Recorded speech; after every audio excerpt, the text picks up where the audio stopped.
हाउसफुल 5 का ट्रेलर देखकर दिमाग हुआ खराब, ये मेरा पहला रिएक्शन था। मैंने उसी को टिकर में डाल दिया है क्योंकि उसको देखते देखते मैं बहुत सारे सवाल पूछ रहा था खुद से। रवि जी ने भी देखा है ट्रेलर, हमने भी देखा है, आपने भी शायद देखा होगा, और आप में से बहुत सारे लोग इस ट्रेलर को देखकर बहुत कुछ कहना चाहते होंगे। क्या कहना चाहते हैं, क्या सुनना चाहते हैं, हमें भी क्या कहना है, क्या सुनना है, आपके साथ डिस्कस करेंगे। और अगर आप हमारा ये लाइव देख पा रहे हैं तो जल्दी से अपने नाम के साथ अपने शहर का नाम जरूर लिखें। मैं हमेशा आपको याद दिलाता हूँ कि हम किन किन शहरों तक पहुंच रहे हैं, हमारे लिए जानना बेहद जरूरी होता है। कल भी कुछ दर्शकों ने अपने नाम के साथ शहर का नाम लिखा था, तो जल्दी से इस लाइव को आप शेयर कीजिए और हमें बताइए कि आप कहां से जुड़ रहे हैं। रवि जी, आपका बहुत बहुत स्वागत है इस बातचीत में। शुक्रिया उज्जवल जी, आपका भी स्वागत इस बातचीत में। ये हाउसफुल 5 का ट्रेलर देखने के बाद सर मेरा थोड़ा दिमाग खराब हुआ, मुझे खुद को संभालना पड़ा, मैंने बहुत सारे सवाल पूछे और फिर मुझे लगा कि क्या इतना आसान होता है अपना खुद का मजाक बनवाना। मतलब उसमें ट्रेलर में दिखने वाला कोई भी चेहरा ऐसा नहीं है जो जिसका मजाक ना बन रहा हो, चाहे वो संजय दत्त हैं, जैकी श्रॉफ हैं, वो नाना पाटेकर हैं, वो फरदीन खान हैं, वो अभिषेक बच्चन हैं, वो अक्षय कुमार हैं, या वो रितेश देशमुख हैं। मैं कई सारे नाम भूल भी गया हूँ, जैकलिन फर्नांडिस भी हैं शायद उसमें।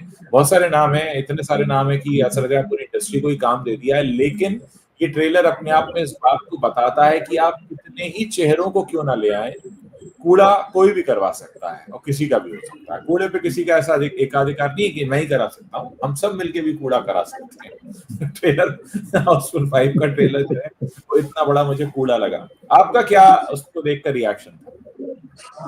बिल्कुल, ये तो बहुत शॉकिंग था मेरे लिए, मैं आपको बताऊं, क्योंकि इस वक्त जबकि फिल्में नहीं चल रही है और हम एक ऑडियंस के तौर पर और फिल्म क्रिटिक के तौर पर अच्छी फिल्मों का इंतजार करते हैं, और जब भी ऐसी फिल्में आती हैं जिनको सो कॉल्ड बड़ी फिल्में, चाहे बड़े प्रोड्यूसर बनाए या जिसमें बड़ी स्टार कास्ट हो, मल्टी स्टारर हो, इस फिल्म में 19 एक्टर्स हैं, मतलब स्टार तो सबको नहीं कहेंगे, लेकिन 19 जाने पहचाने चेहरे हैं, और किसी फिल्म में इतने लोगों को लेकर आना कोई हंसी खेल नहीं होता है।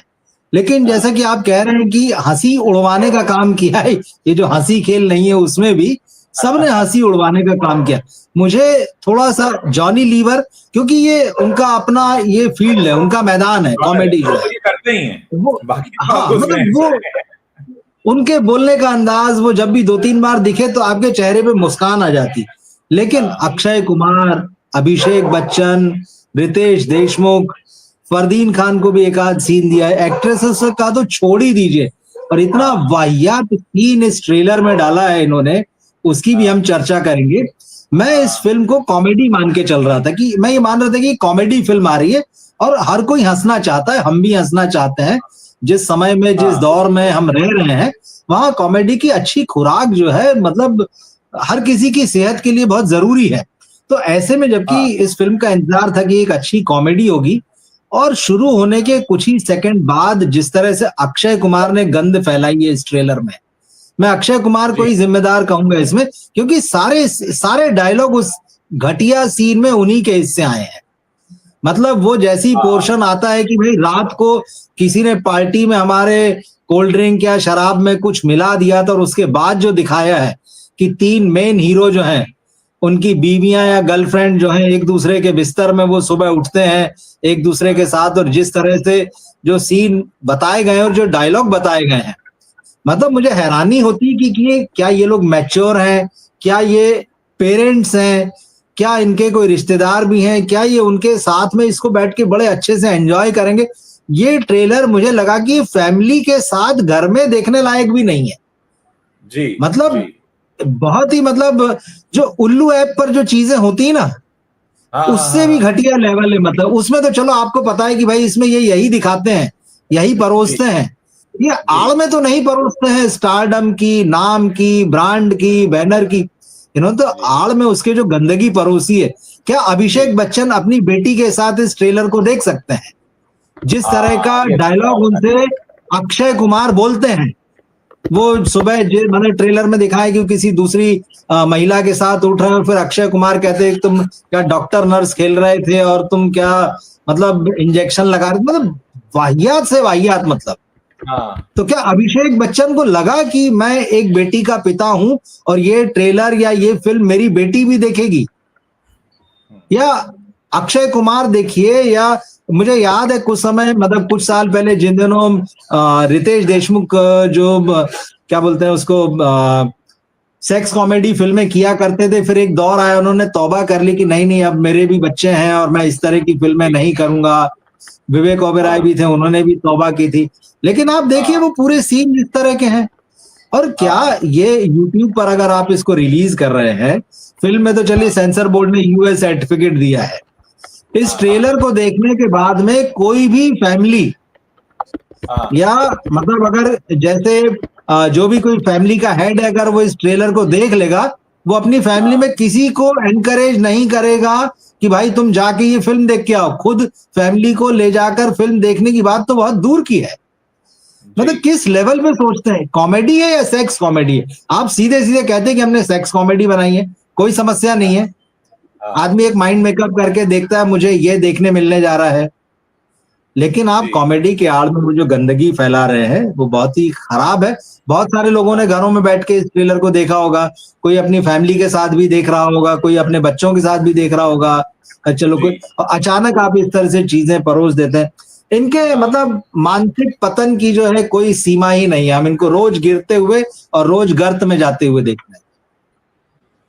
वाकई मतलब अक्षय कुमार को देखने के बाद, या उसमें मतलब मैं ये सोच रहा हूं कि इन सब ने अपना मजाक उड़वाया है। अपने परिवार के साथ भी ये फिल्म बैठकर नहीं देख पाएंगे, जब ट्रेलर ही नहीं देख पा रहे हैं तो फिल्म क्या देख पाएंगे। और उसके बाद ये हमसे अपील कर रहे हैं, हमसे ये उम्मीद कर रहे हैं कि हम इनकी सिनेमा को देखने जाएं।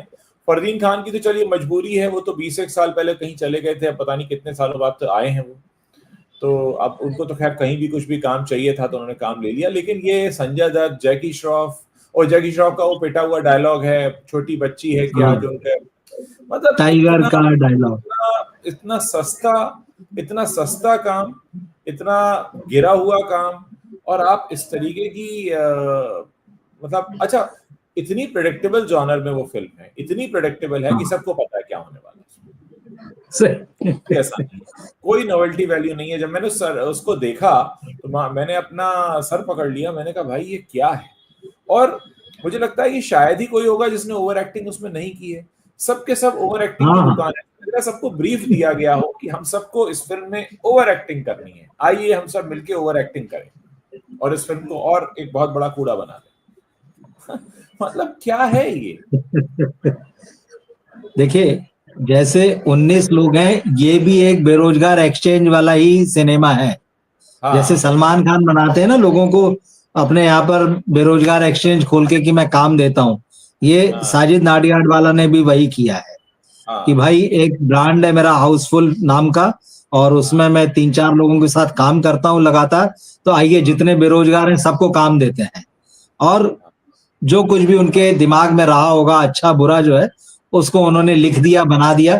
और तरुण मनसुखानी जैसे डायरेक्टर, वो खुद जो कि बरसों से बेरोजगार है।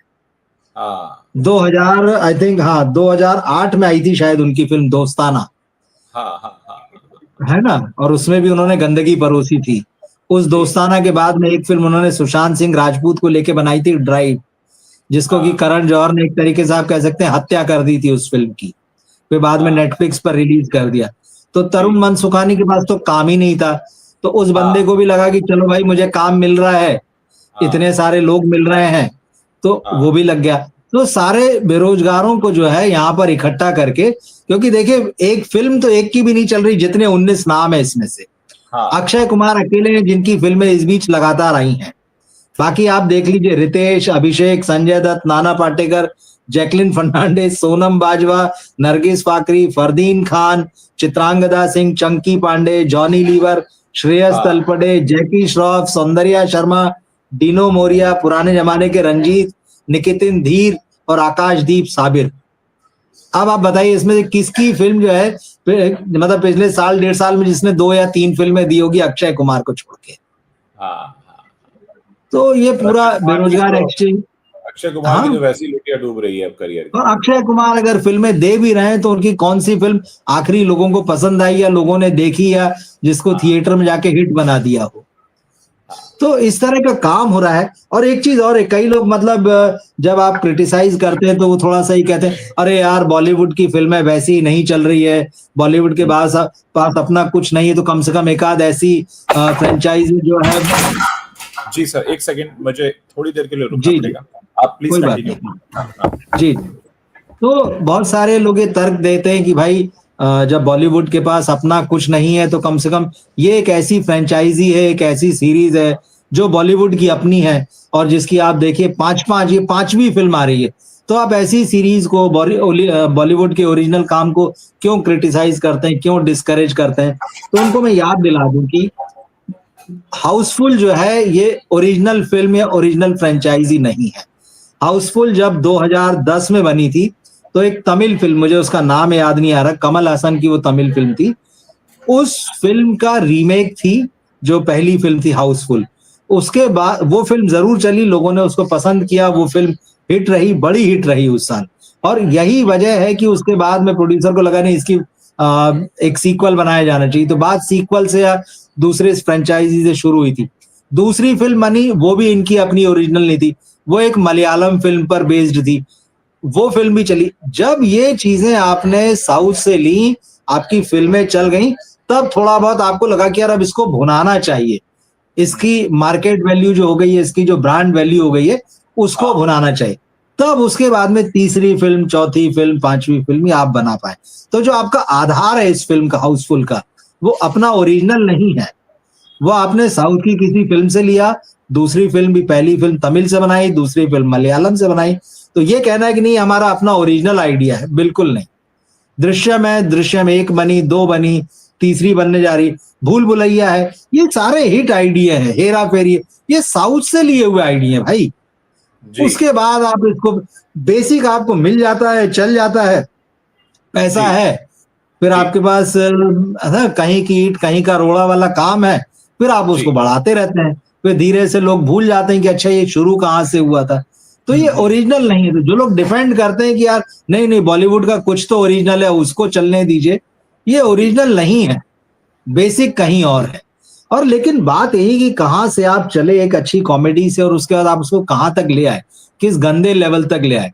बिल्कुल इस ट्रेलर को देखकर ही मुझे लगा कि ये फैमिली के साथ देखने लायक फिल्म नहीं है। तो ना तो मैं ले जाऊंगा और ना मैं किसी फैमिली वाले से कहूंगा कि भाई तू अपनी फिल्म, फैमिली को ये फिल्म दिखाने के लिए ले जा, और कोई भी समझदार आदमी नहीं कहेगा। देखिए, आपने बहुत सही कहा कि कोई भी समझदार आदमी इस फिल्म को देखने नहीं जाएगा परिवार के साथ, और कोई भी समझदार आदमी ऐसी फिल्म में काम भी नहीं करता। अब हमने इंडस्ट्री में कितने नासमझ इकट्ठे कर रखे हैं एक ही जगह पर, और ये सारे नासमझ जो हैं वो, जिनकी किसी की एक की फिल्म नहीं चल रही, वो सब इस बात का दावा कर रहे हैं कि आओ हम इस फिल्म को हिट कराएं, क्योंकि हमारी सबकी तो चलती नहीं है, हम दोनों को किसी तरीके से बनाएं। तो कुल मिलाकर मामला ये है दोस्तों कि मैं अपना रिएक्शन देना चाहूंगा कि जब मैंने इस फिल्म के ट्रेलर को देखना शुरू किया, तो पहले रंजीत की एंट्री हुई, फिर वो अक्षय कुमार की एंट्री हुई, फिर वो जॉली जॉली जॉली, इतने सारे जॉली आए, और फिर जो एक के बाद एक फूहड़ता निकल के आती है। मतलब आप ये देखते हैं कि ये फिल्म किस हद तक फूहड़ हो सकती है। पहले ट्रेलर के पहले सीन से लेकर आखिरी सीन तक सिर्फ फूहड़ता है उसमें, और कहीं ना कहीं डबल मीनिंग बहुत ज्यादा, मतलब हर चीज में डबल मीनिंग है। और मतलब आप ये समझिए कि आपने इस आधार पर, अब आप समझिए कि कितनी कंगाली का क्या दौर है बॉलीवुड के अंदर, कि इतनी कंगाल स्क्रिप्ट पर, इतनी बकवास कहानी जो भी कह रहे हैं इसको, या बताने की कोशिश कर रहे हैं, उस पर उन्होंने कितने लोगों को कन्विंस कर लिया है। मतलब अभिषेक बच्चन से लेकर संजय दत्त, जैकी श्रॉफ, अक्षय कुमार, रितेश देशमुख, मतलब कौन नहीं है उस फिल्म में, पूरी इंडस्ट्री को काम दे दिया नाना पाटेकर। यार। तो मतलब इस स्थिति में अब आप सोचिए कि इस कंगाली के दौर में क्या होगा। मतलब ये देखिए कि आप बस किनारे बैठ के देखिए इनकी बर्बादी का मंजर, क्योंकि कर कुछ नहीं सकते। किनारे बैठ के इसलिए देखना पड़ेगा क्योंकि ये तो कूदे जा रहे हैं, एक के बाद एक दुख का दरिया में कूदे जा रहे हैं। सैकड़ों करोड़ डुबा दिए, रिपोर्ट्स आ रही हैं कि 300 करोड़ की पिक्चर है ये 300 करोड़ का ये कूड़ा बन रहा है।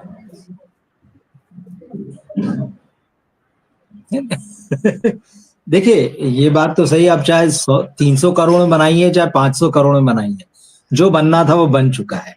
अब इसमें चलिए ये जो सारी बातें कही, इसका एक सेकंड पार्ट भी है। जब आपने इसमें 300 करोड़ की बात कही और ये फिल्म का बजट कितना बड़ा है, अब खबर ये भी आ रही है, जो मतलब प्रेस कॉन्फ्रेंस में भी जो प्रोड्यूसर ने कहा, इस फिल्म के 2 क्लाइमेक्स शूट किए गए हैं। अब इस बातचीत का दूसरा हिस्सा ये निकल के आता है, एक एक्सपेरिमेंट किया गया है कि हमने एक फिल्म बनाई है और उसमें दिखाया है कि भाई एक बहुत ही मतलब रईस आदमी है, जिसकी कितनी ये बिलियन बता रहे हैं, मतलब लगभग मतलब 90, हाँ 69 बिलियन पाउंड्स, मतलब हाँ मतलब लगभग 800 करोड़ रुपए की संपत्ति जिसके पास है। तो उसने अपना 100वां जन्मदिन, एक तो रंजीत 100 साल टाइप के लगते नहीं है जो ट्रेलर में उनकी झलक मिलती है, तो वो जो अपना 100वां जन्मदिन जो है वो रईस एक जहाज पर मना रहा है और वहां पे वो अपनी विल जो है उसको अनाउंस करेगा। फिर वहां पे उसके 3 बेटे आते हैं, बायोलॉजिकल बेटे एक तरीके से। अब तीनों जो है उनका नाम बताते हैं तो साफ समझ में आता है कि तीनों अलग अलग धर्म से हैं, एक हिंदू है, एक मुस्लिम है, एक क्रिश्चियन है। अब उसका कैरेक्टर समझ लीजिए, 3 आते हैं और फिर वो जो बिलेनियर है, इससे पहले कि वो मतलब उसने विल में अनाउंस किया है कि भाई जॉली नाम बताया है कि जॉली को, अब वो तीनों जॉली आ गए हैं, उनका नाम कुछ रियल अलग है लेकिन उनका पेट नेम जॉली है।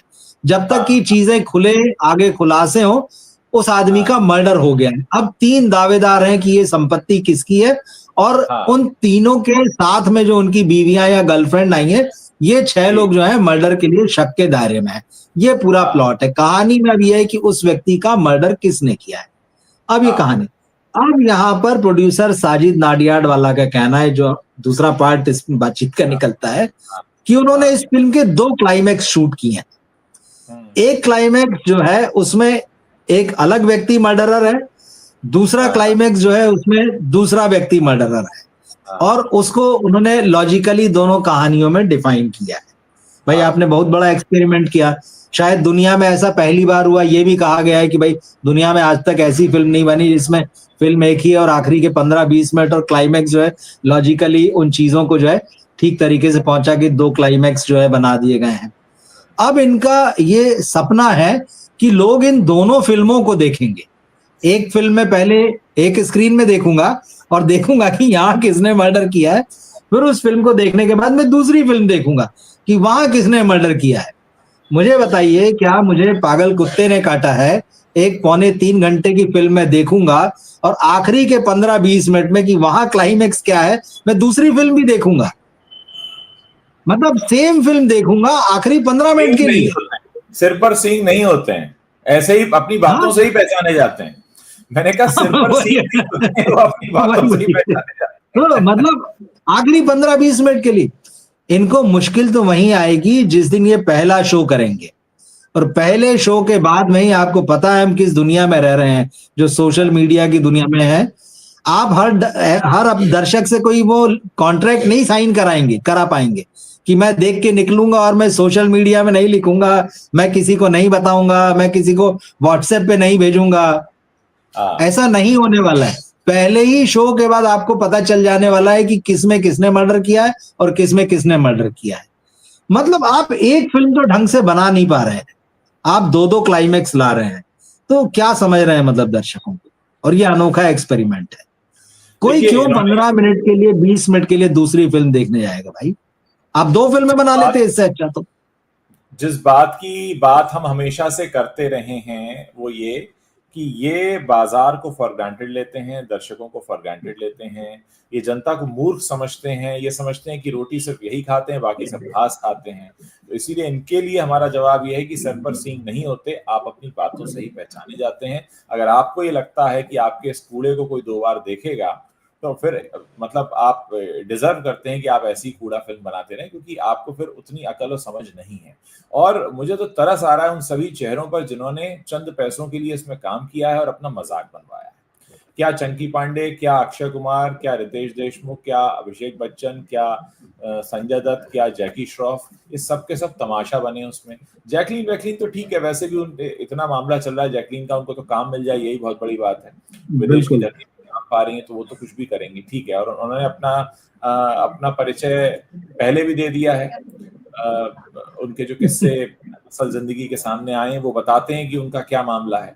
तो ठीक है, उनके लिए तो ठीक है कि भाई पैसे के लिए अपन कुछ भी करेगा, लेकिन अगर ये सब भी पैसे के लिए कुछ भी करेगा है तो फिर तो मामला ऐसा है कि बहुत ही में शर्मसार होने का ये वक्त है कि हमारे देश में ऐसे लोगों को स्टार कहा जाता है।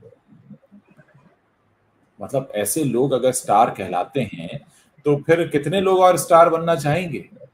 और ऐसे लोगों के साथ लोग सेल्फी भी क्लिक करते हैं और ऐसे लोगों के साथ पिक्चर क्लिक करते हैं, उनको आइडलाइज करते हैं और उनके जैसा बनना चाहते हैं, जिनके पास इतनी समझ नहीं है कि खुद को कैसे स्क्रीन पर पोर्ट्रे करना है। मतलब सामने वाले ने आपको बना दिया।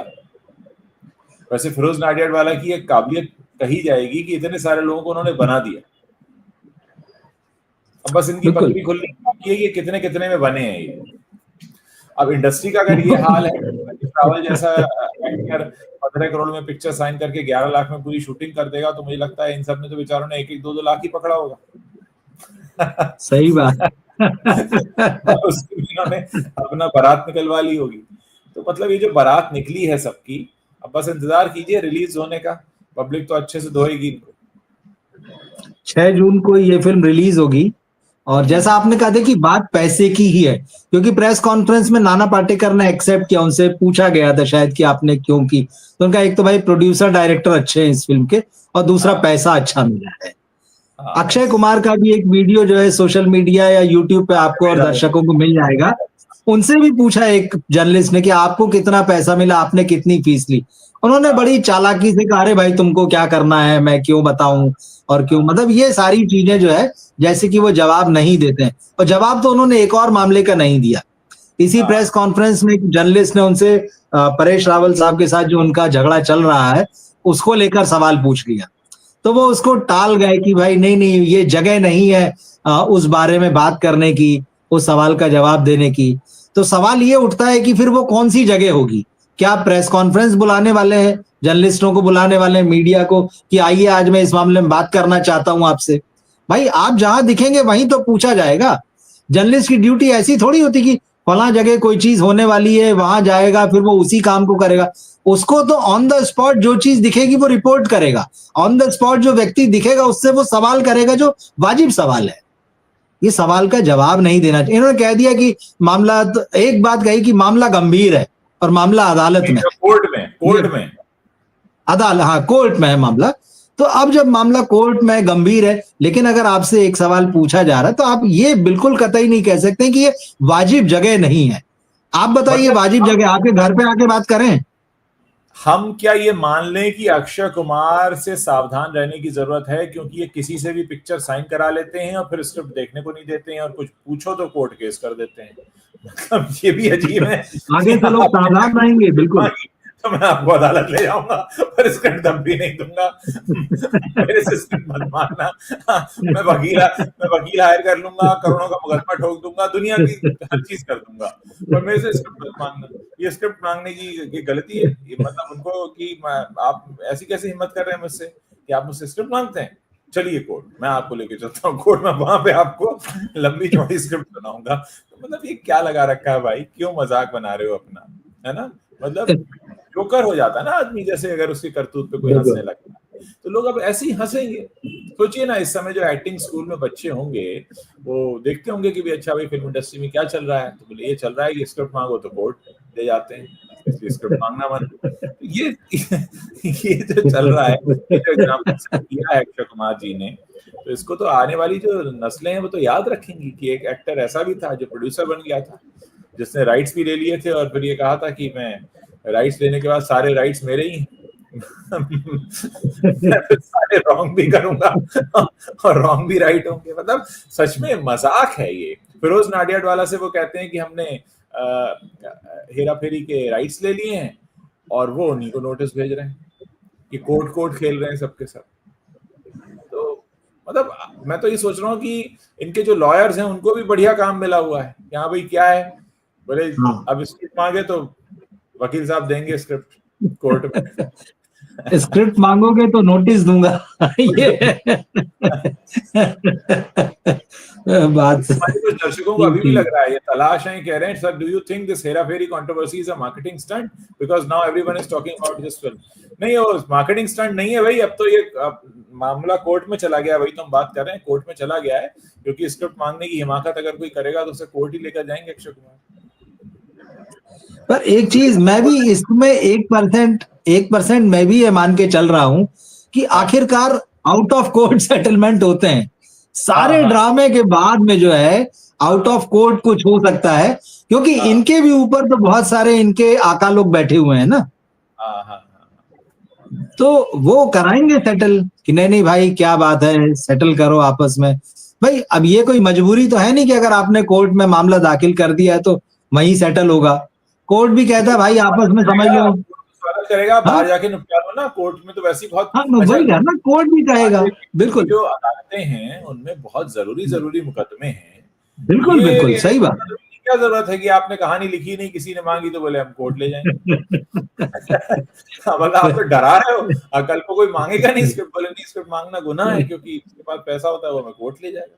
तो गलत है ना ये, इस नहीं, तरीके की चीज। पैसा पैसा मांगना और एडवांस ले लेना भी गुनाह है, क्योंकि 11 लाख देने के बाद में 25 करोड़ का दावा किया जाता है। हाँ आप मतलब, रेशो भी वहां देखिए कि दिए 11 लाख है लेकिन हर्जाना 25 करोड़ है, क्योंकि तो कोई एडवांस लेने से नहीं डरेगा।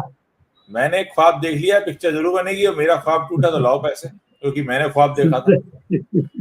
सही बात है।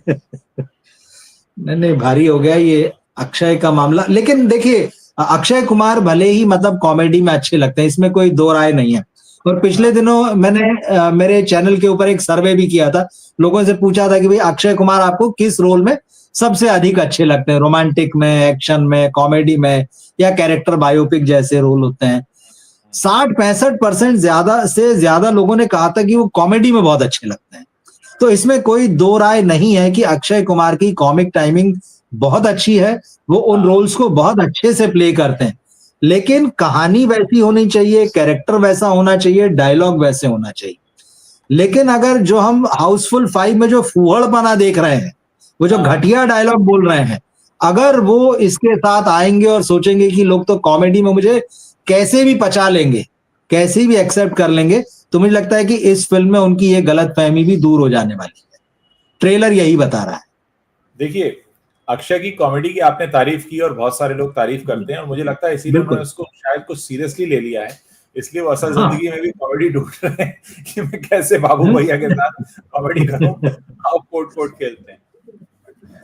नहीं, रियल लाइफ में आप देखिए वो बहुत सीरियस चेहरा बनाए रहते हैं। इसकी आप पूरी प्रेस कॉन्फ्रेंस देखिए हाउसफुल 5 की, और जब उनसे जो जर्नलिस्ट ने परेश वाला सवाल पूछा, वो इतने सीरियस चेहरे के साथ नजर आते हैं, आपको लगता है कि यार शायद इससे गंभीर कोई और चेहरा आपको नहीं मिलने वाला है पूरे हॉल में, या मतलब आसपास जो भी हैं उनमें, वो इतने सीरियस देखने लगते हैं। तो एक्टिंग तो बहुत बढ़िया करते हैं वो, एकदम कॉमिक से एकदम सीधे सीरियस जोन में चले जाते हैं। लेकिन बहुत अच्छा करते जहां, हाँ लेकिन जहां करना चाहिए पर्दे के ऊपर, वहां कई बार मामला जो है वो गड़बड़ा जाता है। और जो उनका जिस तरह का दौर चल रहा है, जिस वक्त उनकी फिल्में नहीं चल रही हैं, बीच में उन्होंने अच्छा काम किया, लेकिन ठीक है भाई, लोगों ने नहीं एक्सेप्ट की, क्योंकि जब आप बार बार रीमेक फिल्मों में काम करेंगे, लोग जिन फिल्मों को देख चुके हैं, लोग कह रहे हैं कि आप कुछ ओरिजिनल कीजिए, अच्छा कीजिए, कुछ सेंसिबल कीजिए। जब आप नहीं करेंगे तो आपकी फिल्म क्यों देखेंगे? और ऐसे में जब वो ये दांव खेलते कि चलो कॉमेडी से मैं कम बैक कर लूंगा और हाउसफुल 5 के बाद मैं हेरा फेरी 3 भी लेकर आऊंगा, तो मुझे लगता है कि जिस तरह का ट्रेलर आया है बहुत खराब काटा है, और इस ट्रेलर से बहुत खराब इंप्रेशन इस फिल्म के बारे में जा रहा है लोगों के बीच में, ये तय है। जी, मुझे लगता है कि इस ट्रेलर पर हमारा जो आधे घंटे का विवेचना है वो काफी है, क्योंकि बाकी काफी लोग है। अब देखेंगे और वो कमेंट करेंगे। मैं लोगों से रिक्वेस्ट कर रहा हूँ कि अगर आपने भी देखा है तो आपके जो भी इस पे रिस्पॉन्स है इस ट्रेलर पर, आप जो भी अपनी राय रखते हैं वो जल्दी से इस वीडियो के नीचे कमेंट करके बताइए। साथ ही इस वीडियो को भी शेयर कीजिए और हमें बताइए कि क्या आप हमारी बात से सहमत हैं? तो भी, अगर नहीं सहमत, अगर आपको वाकई बहुत अच्छा ट्रेलर लगा है, हो सकता है कुछ लोगों को लगा हो, तो भी आप लिख सकते हैं कि किन वजहों से आपको ये बहुत अच्छा लगा, और क्या आप वाकई पूरी फैमिली के साथ ये फिल्म प्लान कर रहे हैं? क्या आपने ट्रेलर भी पूरी फैमिली के साथ देखा? क्या आपको इसमें कोई आपत्तिजनक बात लगी, या आपको लगा कि नहीं ये तो बहुत कमाल फिल्म है? तो कुछ हमारे दर्शक हैं, पार्थ सारथी गुप्ता लिखते हैं, द ट्रेलर वॉज मीडियोकर। उसने लिखा है कि आपकी बातें सुनकर देखने की इच्छा नहीं, लेकिन हम चाहेंगे कि देखें जरूर, क्योंकि जब तक आप देखेंगे नहीं देखें, बिल्कुल देखें और अपना डिसाइड करें। हाँ, ये तो हमने उसका जो विवेचना थी वो अपने हिसाब से की, जो हमको देखकर उसका फर्स्ट रिएक्शन आया। मैंने लिखा ही है कि हाउसफुल 5 का ट्रेलर देखकर दिमाग हुआ खराब कि भैया ये है क्या। और बात आपने रवि जी बहुत अच्छी कही कि अक्षय और अभिषेक के अपने बच्चों के साथ इस ट्रेलर को देखेंगे, ये भी अपने आप में एक बड़ी चीज है। अभिषेक अपने पिताजी के साथ भी देख सकते हैं चाहे तो। हाँ, और उनका रिएक्शन भी दे सकते हैं। महानायक, वो कहें कि बेटा बहुत अच्छा किया, वो ट्विटर पे लिखें इसके बारे में। हाँ, फिर बेटा यू आर फैबुलस। जैसे मेरे बच्चे को आप ये बोल देते हो, उसने तो ओवर एक्टिंग नहीं की है, तो बोला गया था ओवर एक्टिंग करने के लिए, इसलिए उसने की है। उससे तो जो बोलो वो करता है, वो डायरेक्टर्स एक्टर है, उससे तो कुछ भी करवा, वो कुछ भी कर देता है। बच्चन साहब को देना चाहिए रिएक्शन इस ट्रेलर पे अपना। बिल्कुल बिल्कुल, इंतजार रहेगा, इंतजार रहेगा। बिल्कुल। चलिए सर, बहुत बहुत शुक्रिया। मुझे लगता है कि आधे घंटे इस ट्रेलर के लिए काफी थे, और हमारे दर्शकों ने भी इस चर्चा को बहुत अच्छे से एंजॉय किया। Thank you Ravi ji, thank you हमारे दर्शकों को भी। Thank you Ujjwal ji, thank you.